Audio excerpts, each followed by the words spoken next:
मैं गायिका उजाला यादव यूपी आजमगढ़ के धरती से अपने बिरहा श्रोता भाई बहिनी चाचा दादा लोगन के हम पांव छू के प्रणाम करत बानी। और सबसे पहले आप लोगन के हम धन्यवाद देत बानी। जौन भी बिरहा हम गाइला यूट्यूब के माध्यम से आप लोग मिलियन में पहुंचावे का काम करीला। इस सबसे बड़ा आप लोगन का आशीर्वाद बा उजाला के लिए। ई जौन बिरहा आप लोगन के बीच में गावे चलत बानी बहुत ही दर्दीली कहानी है। अगर आप लोग दिल से सुनेंगे बाबू तो एक बार कलेजा आप लोगों का दहल जाएगा कि ये नसीब कहां से कहां इंसान को ले जा करके खड़ा कर देती है। कैसे मास्टर साहब? 4 लाइन भूमिका में भाव बा।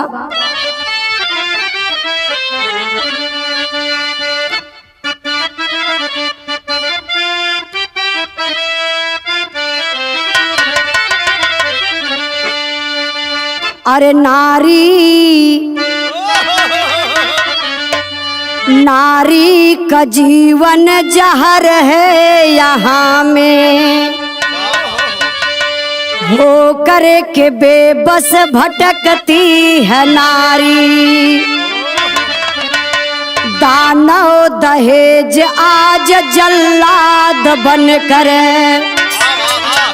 कहीं ले रहा जान जलती है नारी।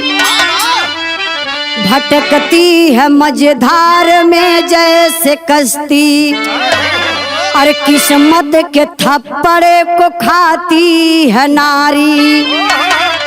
अरे पड़ी आज दलदल में नारी की गरिमा, अकल जुग में ठोकरे को खाती है नारी।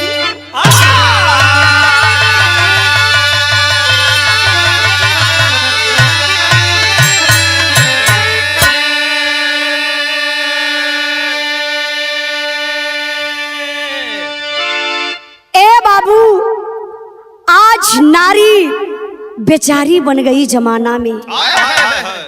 नारी को बताया जाता है कि सृष्टि की रचनाकार है, उसी नारी को आज लोग तुच्छ निगाह से देखते हैं।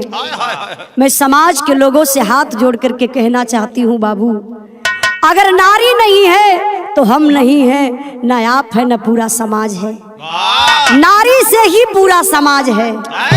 इसलिए नारी के साथ आप लोग क्यों घिनौना काम करते हैं? एक लाइन बिरहा में मास्टर साहब कव्वाली का टुकड़ा लगल बा।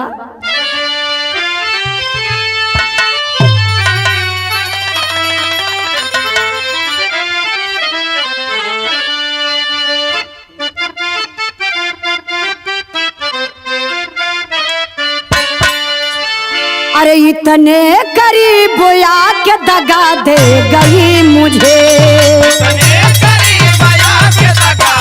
क्या बात है?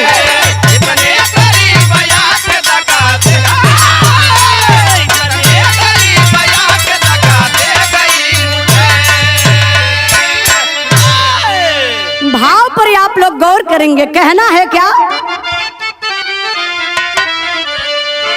अरे नारी से नर है पैदा, सुख सार है नारी।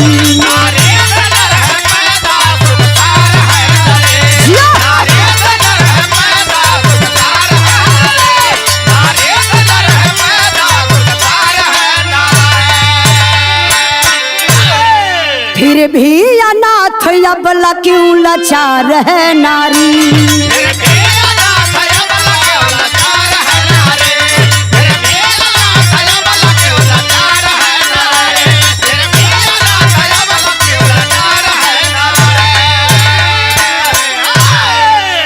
कहानी पर आप लोग गौर करिएगा बाबू, कहानी कहां से कैसे लिखल गई मास्टर साहब।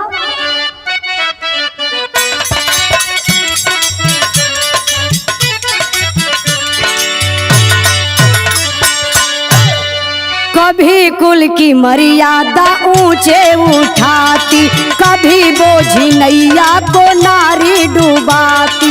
मेरठ जिला गंगापुर के थे बासी, रहे मंगल बाबू गरीबों के राशि। मजदूरी करके जो करते गुजारा, रही रही 5 वर्ष की दीपा सहारा। ए बाबू, आप लोग कहानी पर गौर करेंगे। जिला मेरठ के रहे वाला मंगल बाबू, जकर पत्नी का नाम बाबू बतावल गर रीता। एक गो बिटिया रहली हो बाबू, जो बिटिया का नाम रहल दीपा। धीरे धीरे समय बीतल, दीपा बेचारी 12-13 साल का उम्र भइल बा दीपा का। वही बीच में माई बाबू का साया सर से उठ गया। दीपा के मम्मी पापा मर गईलन, दीपा अनाथ हो गईली। उसी गांव के रहने वाले एक चंदन साहू देखल कि दीपा का मम्मी पापा मर गईलन, दीपा बिटिया बा, अकेली घर में रही, जुग जमाना सही ना बा। बेचारू मदद कैलन चंदन बाबू, दीपा के अपने घरे लिया के रख लालन। जब अपने घरे रख ललन तो धीरे धीरे समय बीतल। और समय बीतल तो भैल का मास्टर साहब एक लाइन गीत लगल।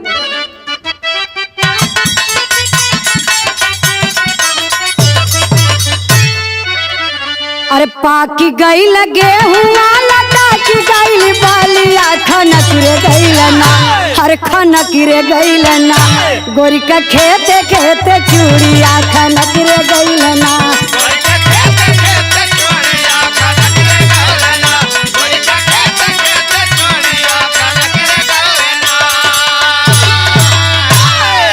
भाव पर गौर करेंगे बाबू, कहना है क्या?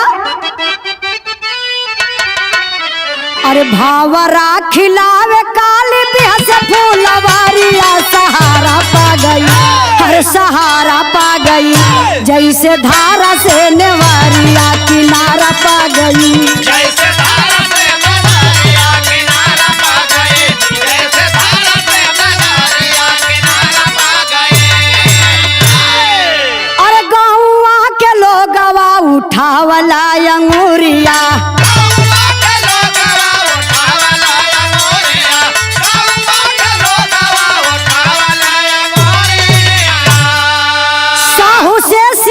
सब कर बाद करिया,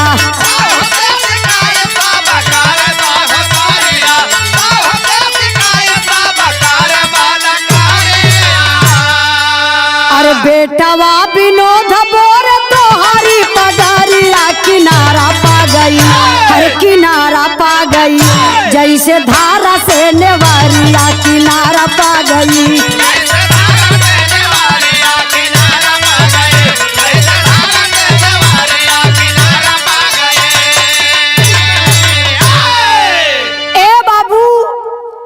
जो दीपा है साहू अपने घर में रख लिए हैं।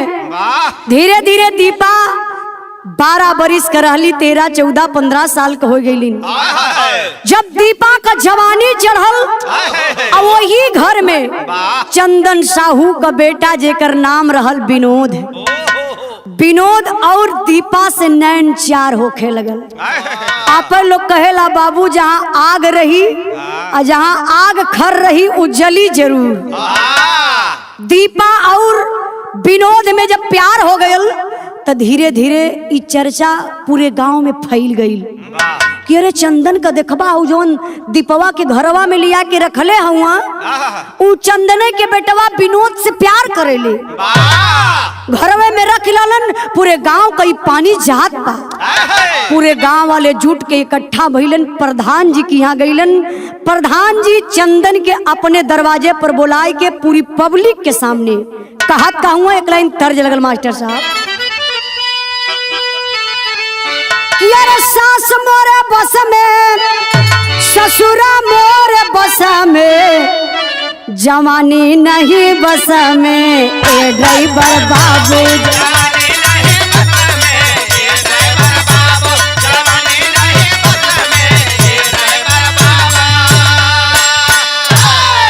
भाव पर गौर करेंगे। कहना है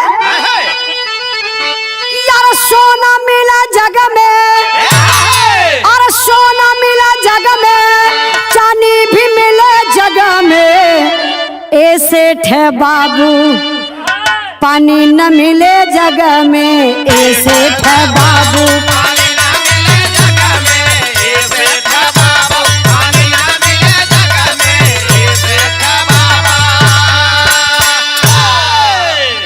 अरे बेटावा के बरजा करत बमन मानी, नाही तो तुहरो छूटी हुक्का पानी।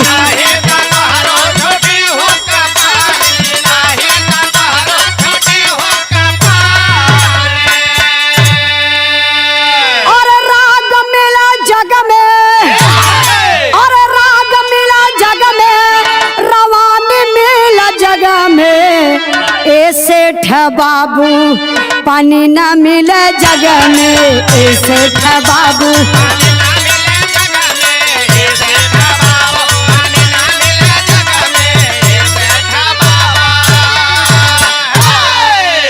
ए बाबू, पूरे गांव के लोग झूठ करके यही कहते हैं कि सेठ जी आपका बेटा गलत कर रहा है, दीपा से प्यार करता है, अपने बेटा को आप बरज लीजिए।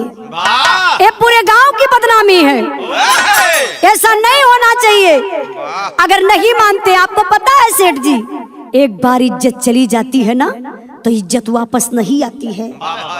मैं बिरहा के सुनने वाले भैया बाबू से भी कहना चाहती हूँ, इंसान का अगर स्वास्थ्य चला गया तो फिर से खाएगा पिएगा, मेहनत करेगा, आपका स्वास्थ्य वापस लौट आएगा। आपका धन चला गया, आप मेहनत करेंगे, परिश्रम करेंगे, कमाएंगे, आपका धन वापस आ जाएगा। लेकिन अगर आपका चरित्र चला जाएगा तो आपका चरित्र वापस कभी नहीं आएगा। तो सेठ जी याद रख लीजिए, इस कहानी को ही खत्म कर दीजिए, दीपा की किसी और से शादी करके अपने घर से हटा दीजिए। ये बतिया बाबू जब सेठ जी सुनलन ना तो करत का हुआ मास्टर साहब।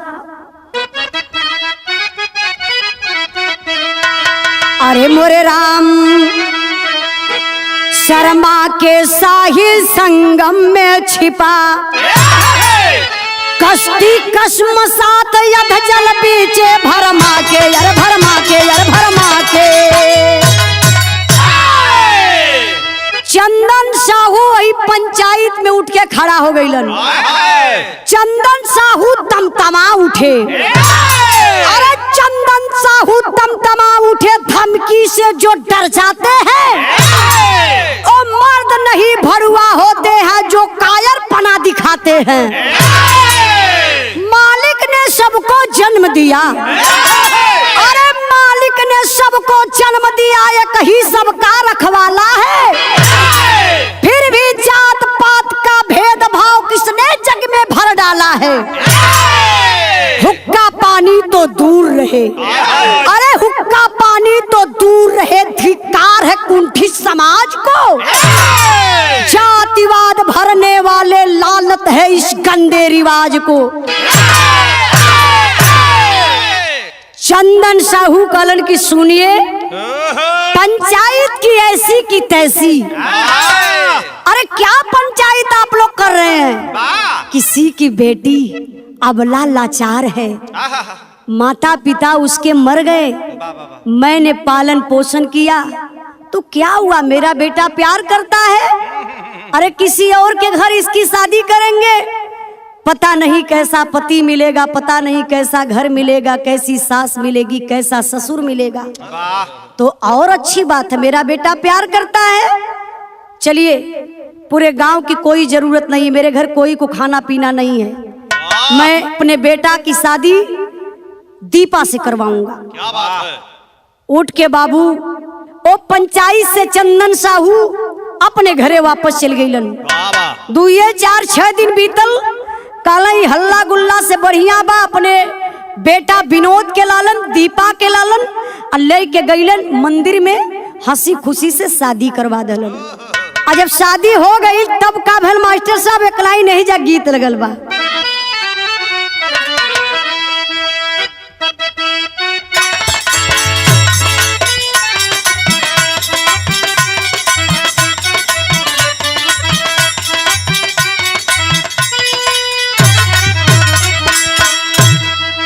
तर्ज के छोड़ा तनी भाव पर ध्यान दा मास्टर साहब। बेटा बाहू साथे लैला मेरठ की सहारी रे मेरठ की सहारी हो घरवा खरीदे संग मोटारी अनुरा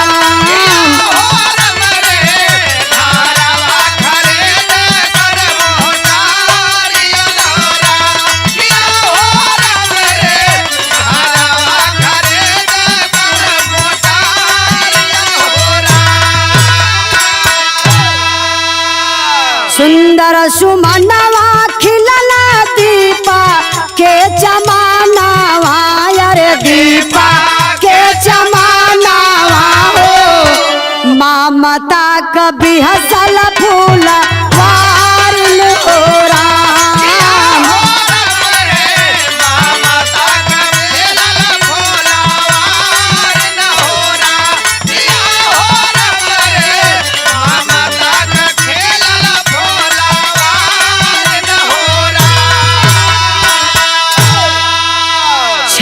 साल बादा घेरल सगामा कह बदारी रे गामा कह बदारी हो आधा जल में टूटल पाता वारन ओरा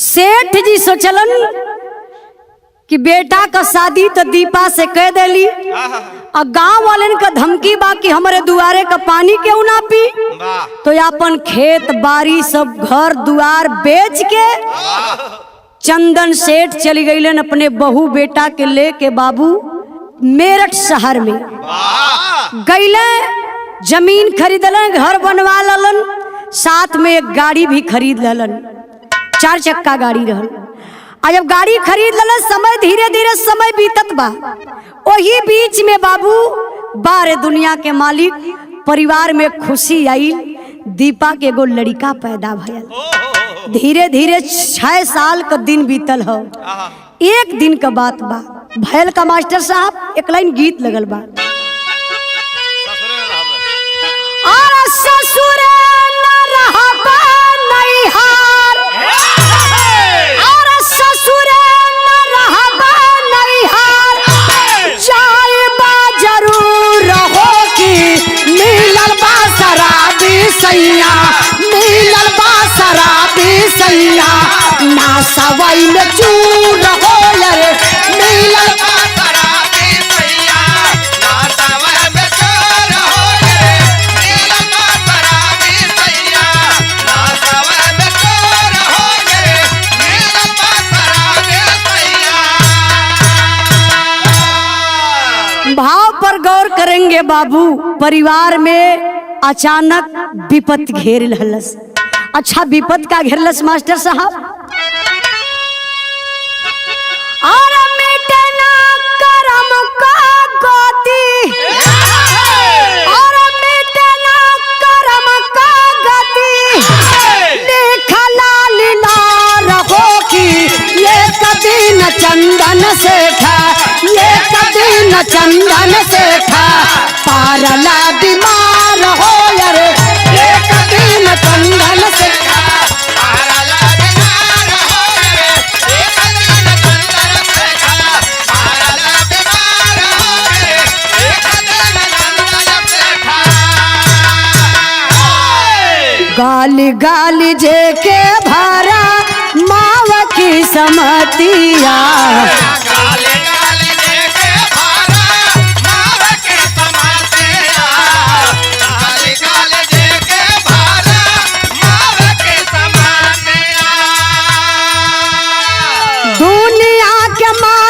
कैसान घेरला विपतिया हो घेरला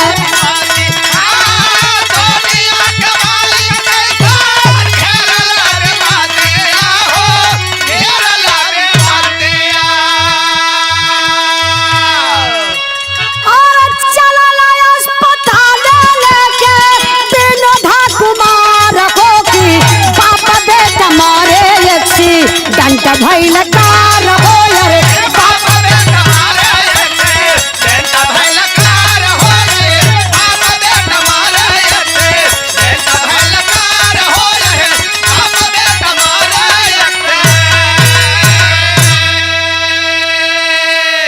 ए बाबू 6 साल बाद बारे दुनिया के मालिक ऐसन परिवार में विपत घेरलस। अचानक चंदन साहू की तबीयत खराब हो जाती है। बेटा विनोद ड्यूटी पर है। दीपा फोन करके बुला लेती है। विनोद आते हैं, अपनी कार में अपने पिता चंदन को बिठा लेते हैं, हॉस्पिटल लेकर जा रहे थे। बारे दुनिया के मालिक, उधर से बस आ रही थी, इधर से विनोद अपनी कार को लेकर जा रहा था। बाबू आमने सामने दोनों की टक्कर हो गई, कार चकनाचूर हो गई। बाप बेटे दोनों की मौके पर ही मौत हो गई। धीरे धीरे समय बीतले बाबू, घरे खबर पहुंचल बा। दीपा बेचारी के पास विपत की मारी दीपा आती है, उस लाश पर गिर करके रोने लगती है। बाबू कहती है क्या? विदेशिया में भाव मास्टर साहब।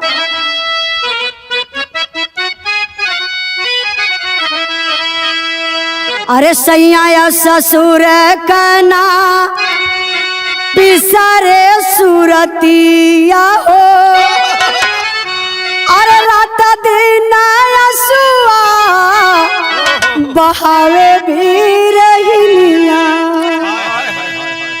भैलिया नाथ दीपा साथ छूटी गईल हो, अरे एक बुढ़िया माई घरे पवली सरनिया।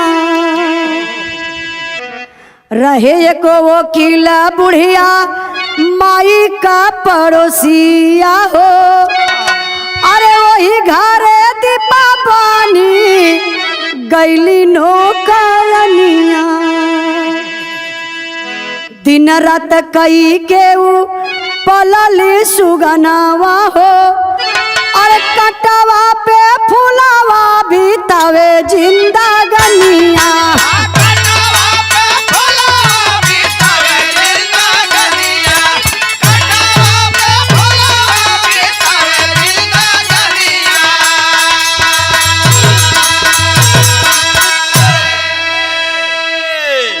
बाबू बार दुनिया के मालिक, कितनी बड़ी विपत बेचारी दीपा के घेर ललस।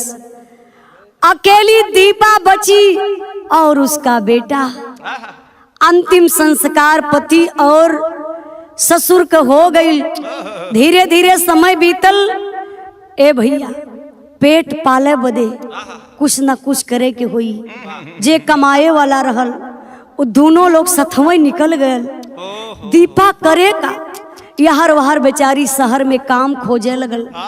देखा जकरे ऊपर कहा जला कि विपत छा ले लेना, तो मास्टर साहब रास्ते के सिकटी भी चोखार हो जाले।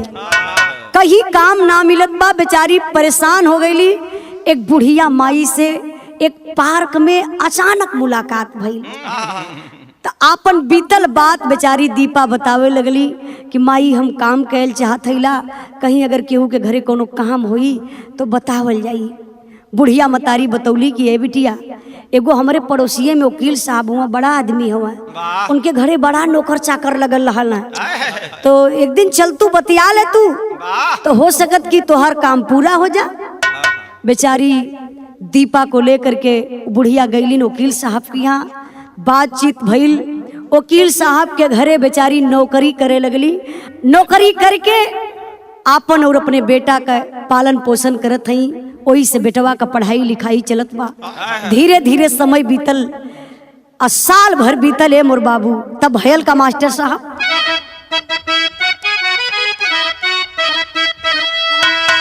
नैना बेहाल ढारे बिरही, भैली गरीबी जीव का काल हो। नैना बेहाल ढारे बिरही,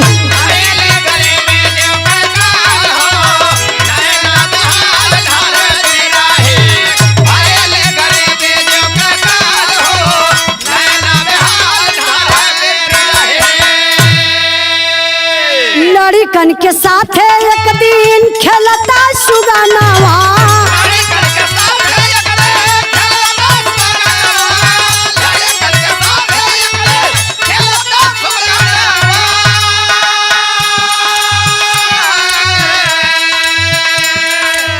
छत पर से गिर गइला आल्हा सुगानावा के नैना बिहार धार बिरही। ले करके अइली अस्पताल हो नैना बेहाल घर बिरही।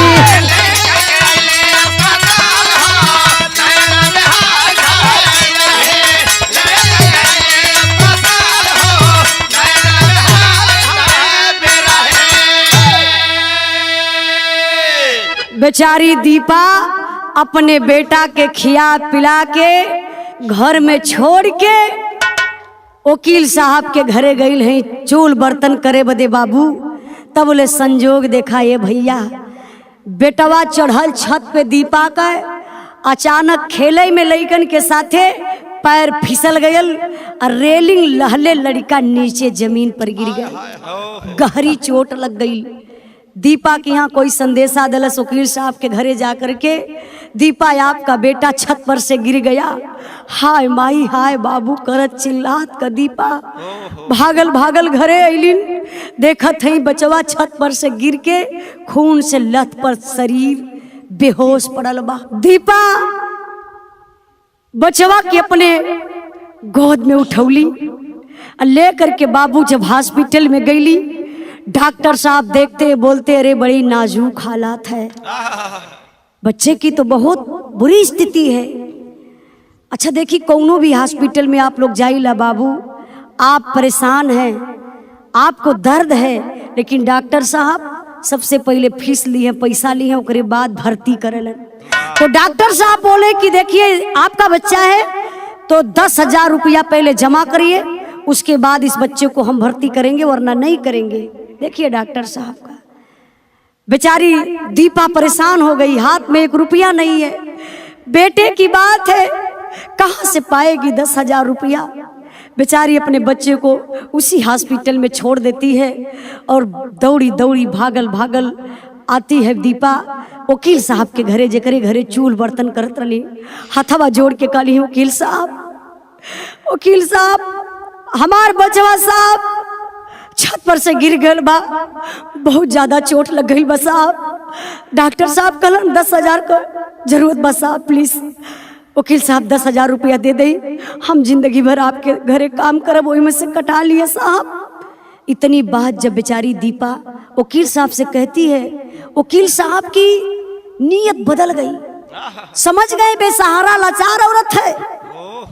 बस तुरंत वकील साहब बुलाते हैं दीपा को, आइए चलिए घर में पैसा रखा हूँ दे देता हूँ। अपने बेडरूम में लेके बाबू वकील साहब गईलन और धक्का मार के अपने बेड पर गिरा दहलन। बेड पर गिरौला के बाद बेचारी दीपा रो रही है, रे साहब आप क्या कर रहे हैं, मेरा बेटा हॉस्पिटल में है और मेरे साथ आप क्या कर रहे हैं, प्लीज पैसा मत दीजिए, लेकिन मेरी इज्जत को छोड़ दीजिए, मेरी इज्जत सब कुछ है साहब, मेरी इज्जत को छोड़ दीजिए। लेकिन बारे वकील साहब, निर्दयी वकील उस अबला की इज्जत को लूट लेता है जबरदस्ती। उसके बाद 10,000 रुपया देता है। जब 10,000 रुपया इज्जत लूटने के बाद देता है, दीपा लाचार है, बेसहारा बेचारी इज्जत को भूल गई। 10,000 रुपया लेकर के हॉस्पिटल में जाती है तो होता है क्या मास्टर साहब,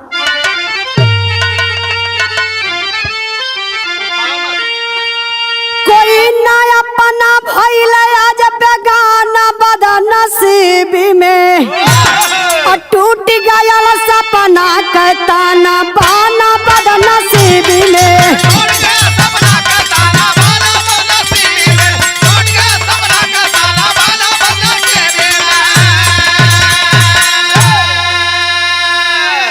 लेके रुपया अस्पताल में पहुंची जवाने घरिया हो, मरी गया बचवा अस्पताल में पवली जब खबरिया हो। कितना बेदर्दी हो गया जमाना बदनसीब में, दुर्योधन द्रौपदी को ना पहचाना बदनसीब में। ए बाबू, दीपा बेचारी 10,000 रुपया लेकर के डॉक्टर साहब के पास जाती है, डॉक्टर साहब को दे देती है। बताया जाता है कुछ डॉक्टर तो भगवान होते हैं और कुछ डॉक्टर तो हैवान होते हैं जो गरीबों का नाजायज फायदा उठा लेते हैं, लेकिन ऐसा नहीं करना चाहिए।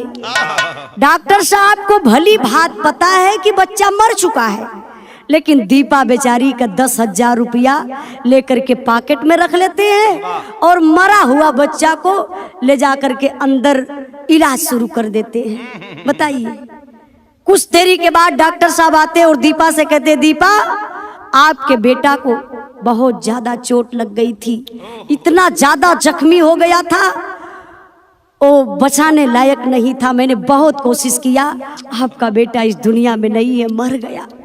अरे बाप रे बप्पा, बेचारी दीपा के छाती पर पहाड़ टूट के गिर गए।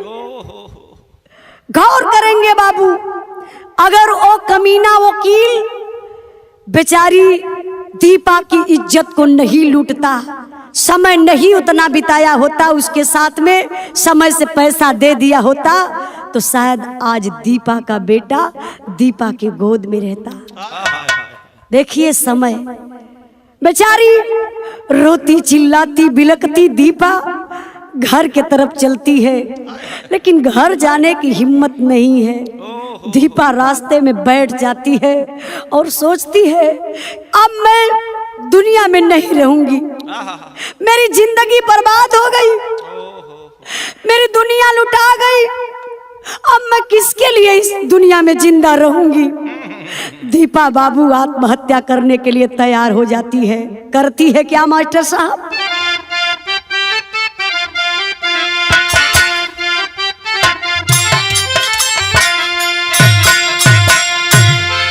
अरे दे दिया विधाता भले गरीबी दुनिया में सोना,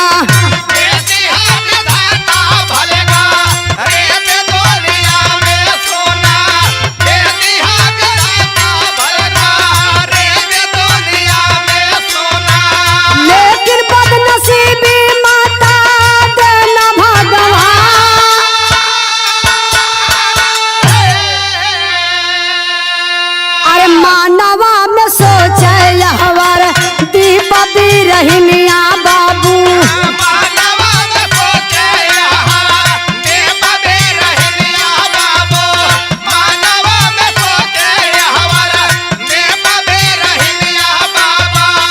ट्रेन नीचे कूद के गई जिंदगी गवा,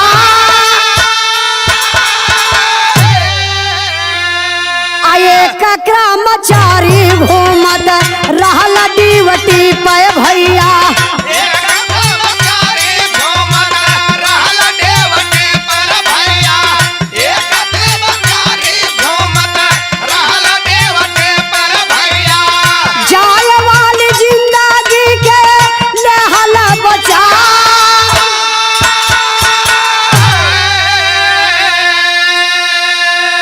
सगरिया बनहुलिया बा ताव बाऊ रहिया भैया,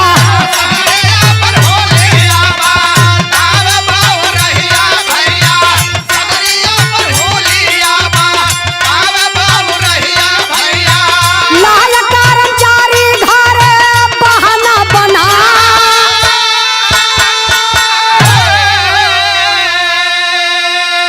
अरे एक साथी घरे तबा नौकरी दिया वाला भैया,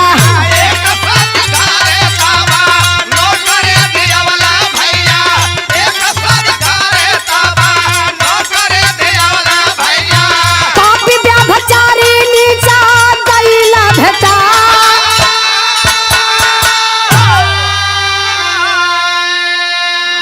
दीपा के ही जातिया से खेल रात दिनवा बाबू,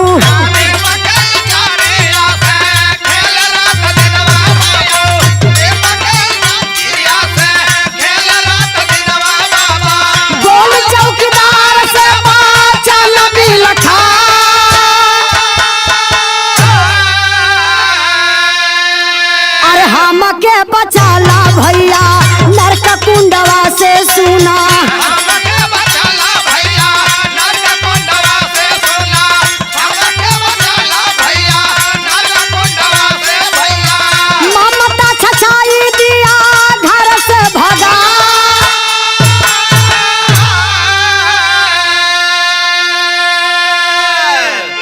मेरे बाबू। बेचारी दीपा सोचती है कि अब मैं जी करके क्या करूंगी, कहाँ रहूंगी, सब मेरे लिए व्यर्थ है, जीना अब नहीं चाहती है। बेचारी जाती है स्टेशन पर, कुछ टाइम तक बैठती है, उसके बाद ट्रेन का इंतजार करती है। जाती है धीरे धीरे पैदल ट्रेन के पटरी पर, कुछ दूरी पर जा करके वही ट्रेन के पटरी पर लेट जाती है कि ट्रेन आएगी और ट्रेन से कटकर मैं मर जाऊंगी। तो आप लोग जानते हैं, बताया जाता है मारने वाले से बचाने वाली की बाह लंबी हुआ करती है। रेलवे के कर्मचारी होते हैं जो इधर उधर पटरी को करते हैं, चेंज करते हैं, चेक करते हैं और देखभाल करते हैं, चेक करते हैं। कुछ कर्मचारी पटरी को इधर उधर कर रहे थे और अचानक उन लोगों की निगाह उस महिला पर पहुंची, दीपा पर पहुंची। दौड़ कर जाते हैं बाबू दीपा के पास और उठा लेते हैं, पटरी से नीचे लंबे कर देते, बोलते रे बहना तुम क्यों मरना चाहती हो, देखने में इतनी सुंदर हो, लेकिन क्या तुझे प्रॉब्लम है, बताओ ना क्या हुआ, क्यों मरना चाहती हो। दीपा रो करके बाबू शुरू से अंत तक की कहानी बता देती है। मेरे मम्मी पापा मर गए बचपन में, एक साहू परिवार के पालन पोषण किए, हमारी शादी किए, मेरे ससुर और मेरे पति एक्सीडेंट में मर गए। मैं मेहनत मजदूरी करती थी, उसी से अपने बच्चे का पेट पर्दा चलाती थी। अचानक मेरा बेटा छत से गिरा, हॉस्पिटल जाते जाते मेरा बेटा मुझे छोड़कर चला गया। अब मैं अकेली हूँ, अब मैं किसके लिए जीऊंगी, मेरे जीने की इच्छा नहीं है भैया, मुझे मरने दीजिए, मैं मर जाऊंगी, मेरे आत्मा को शांति मिल जाएगी, नहीं तो जीते जी मेरे आत्मा को शांति कभी नहीं मिलेगी। वो कर्मचारी जो थे बोले, आंख में आंसू आ गया, बोले बहना मैं तुम्हारी मजबूरी को समझ सकता हूँ, लेकिन तुम अपनी जान मत दो, मेरी धर्म की बहन बन जाओ और मेरे घर चलो, जैसी आपकी इच्छा रहेगी वैसे ही मेरे घर में रहना, कोई प्रॉब्लम आपको नहीं होगा। लेकर के बाबू वो कर्मचारी अपने घर जाते हैं, लेकिन वही बात हुई कि पेट बड़ा पापी है। बेचारी दीपा बैठकर खाना पसंद नहीं करती है, बोली कि भैया मुझे कहीं काम लगा दीजिए, मैं काम करूंगी, 2 पैसा कमाऊंगी, उसी से मैं खाऊंगी, वो चलेगा, मुझे अच्छा है। बेचारा जो रेलवे का कर्मचारी ले गया था दीपा को, एक जगह ले जा करके एक ऑफिस में नौकरी लगा देता है। नौकरी तो लग गई, लेकिन जो ऑफिस का मालिक था बहुत बड़ा अय्याश था, बस उसका एक ही काम था, नई नई उसको छोकरी चाहिए। पा गया शेर शिकार। बेचारी दीपा के साथ में, दीपा देखने में बहुत सुंदर थी, बहुत कम एज की थी, नहीं लगती थी कि शादीशुदा है, नहीं लगती थी कि विधवा है, लगता था कि अभी कुंवारी है। अब वो जो पापी था उस ऑफिस का मालिक, अब उसके साथ, बेचारी के साथ घिनौना काम करने लगता है। धीरे धीरे बेचारी सहते सहते परेशान हो गई, नहीं कहती है, लेकिन एक दिन जो गेट मैन होते हैं उनसे बोली कि भैया मुझे इस नर्क से बचा लीजिए, मैं आती हूँ इस ऑफिस में काम करने के लिए, शाम को जाना चाहती हूँ, जो इस ऑफिस का मालिक मेरे साथ जबरदस्ती घिनौना काम करता, जोर जबरदस्ती रोज करता है, ये मुझे पसंद नहीं है। इस शिकायत को गेट मैन जा करके मालिक से कहता कि मालिक आप गलत करते हैं, बेचारी विपद की मारी महिला है और आप उसके साथ गलत करते हैं।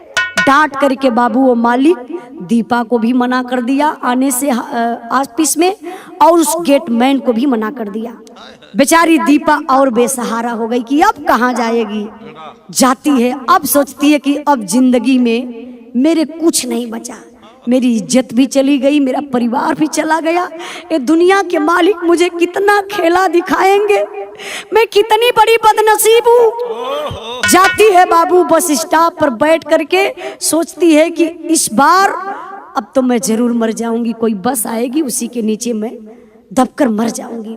बस स्टॉप के अगल बगल पुलिस प्रशासन के लोग रहते हैं, एक दरोगा साहब थे और देख रहे हैं कि मैं देख रहा हूँ ये महिला इतनी गाड़ी आई और गई, किसी गाड़ी को हाथ नहीं दे रही, किसी गाड़ी में बैठ नहीं रही, सिर्फ रो रही है, आखिर क्या रीजन हो सकता है। जा कर के इंस्पेक्टर साहब उस महिला से पूछने लगते हैं कि कौन हो तुम, कहाँ से हो? मैं कब से देख रहा हूँ इस बस स्टॉप पर बैठी हो, कहीं जाना है या सिर्फ रोना है? बेचारी हथवा जोड़ के इंस्पेक्टर साहब से कहे लगल, मास्टर साहब। दीपा कहत कहीं, मास्टर साहब। दीपा रो रो कहने लागी, लागल दामन बीचे दागी, अरे मिली है माझी तानवरिया किनारे लगी है।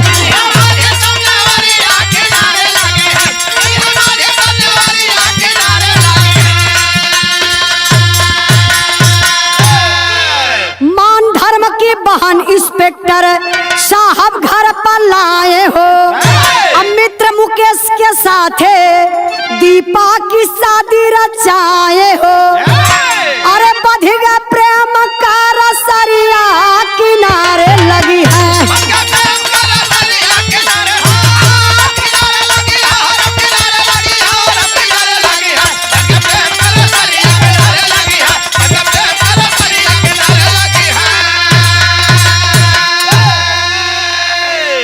इंस्पेक्टर साहब से रो करके बाबू सारी बात को बताती है दीपा। इंस्पेक्टर साहब कहते, बहना तुम टेंशन मत लो, मैं एक देश रक्षक हूँ, तो मैं अपनी बहन की भी रक्षा कर सकता हूँ। तुम मेरे ऊपर विश्वास करो, मैं समझ गया कि तुम विपद की मारी हो और मेरे घर चलो। अपने घर लेकर के इंस्पेक्टर साहब जाते हैं बाबू।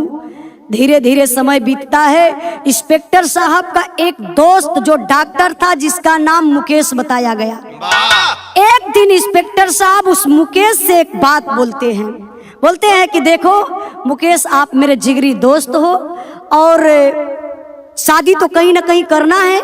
मुकेश बोला, हाँ शादी तो करना ही है। तो मैं एक बात बताऊं दोस्त, मेरी बात को इनकार मत करना। मुकेश बोला, हाँ बोलिए ना, क्या बात है, इनकार क्यों करेंगे, आप मेरे जिगरी दोस्त हैं, इनकार की कुछ बात नहीं है। तब इंस्पेक्टर साहब बोले मुकेश से कि देखो मेरी एक बहन है, कहीं तो शादी करेंगे, आप मेरी बहन से शादी कर लीजिए। इस बात को मुकेश स्वीकार कर लेता है और इंस्पेक्टर साहब दीपा की शादी मुकेश से करवा देते हैं, जो आज दोनों प्राणी हंसी खुशी से मेडिकल पर, दोनों प्राणी मेडिकल आज भी चलाते हैं। बिरहा का आखिरी लाइन और हमारे पूरा बिरहा गौला का मतलब ही भयल कि एक किस्मत कहां से कहां लेकर जाती है इंसान को। आप लोग भी बिरहा सुन रहे हैं, आप लोगों के पास भी तमाम ऐसी मुसीबत आती है जो एक बार मन आपका भी घन चक्कर में पड़ जाता है कि नसीब कहां से कहां लेकर जा रही है। ए बाबू, नारी शक्ति महान शक्ति होती है। जब ये पैदा होती है ना, तबे तो धरती पर बोझ बन जाती है, शुरू से अंत तक सहती ही जाती है। इसलिए बताया जाता कि नारी में सहने की शक्ति बहुत ज्यादा होती है। आखिरी कहना बा मास्टर साहब,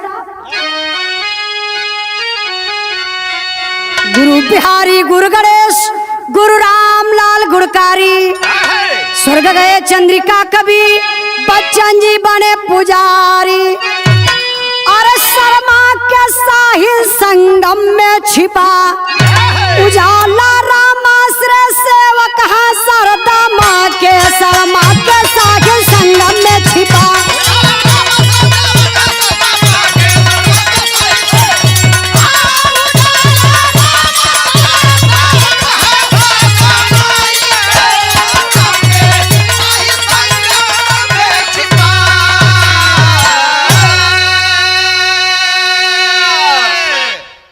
अगर आप लोगन के बिरहाई अच्छा लगल होई तो आप लोग एक बार जरूर शेयर कर दिया जाई, और हाँ आप लोग हमारे चैनल को जरूर सब्सक्राइब कर लीजिएगा, जो कि आप लोगों को नया नया बिरहा हमेशा सुनने को इसी चैनल पर मिलेगा।